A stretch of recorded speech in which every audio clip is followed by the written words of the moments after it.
जसले पनि आजको दिनमा यीशु ख्रीष्टलाई जसले पनि विश्वास गरेको छैन नि मण्डली, उसलाई भोलिको दिनमा रिग्रेट हुन्छ। जब ऊ मर्छ र जब उसको आत्मा तल नरकको लोकको भट्टीमा कार्बन डाइअक्साइड ग्यास दिन नि याद छ, कार्बन डाइअक्साइड ग्यास बस्न सक्छौँ हामी त्यो धुवामा, जहाँ कार्बन डाइअक्साइड ग्यास हुन्छ त्यहाँ याद गर्नुहोस्, त्यो नरक लोकमा ज्यादा धुवा छ।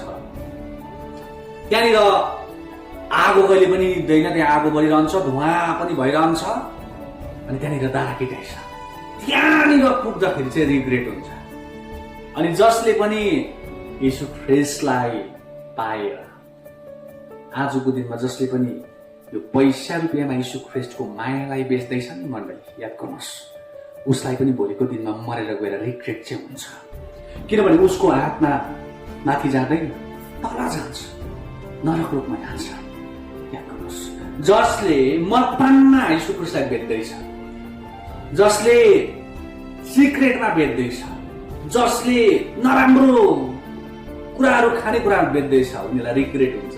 अहिले त हाँस्दैछ, यो वचन सायद जतिजनाले सोसियल मिडियामा पनि सुन्नुहुन्छ सायद हाँस्छ होला, पक्ला के बोल्छ भन्दैछ, के बोल्छ भन्छ होला यसरी। तर म भन्न चाहन्छु रिग्रेट हुन्छ, एक दिन रिग्रेट हुन्छ, किनभने यीशु ख्रीष्ट जिउँदो हुन्छ। अनि तपाईहरु जतिजनाले पनि याद गर्नुहोस्, प्रभु यीशु ख्रीष्टले भनेको आज्ञालाई मानेर तपाईले आफ्नो शरीरलाई आत्मा स्वयं द्वारा वशमा पारेर अगाडि बढ्नुहुँदैछ नि, तपाईहरुको लागि र मेरो लागि चाहिँ स्वर्गीय इनाम छ।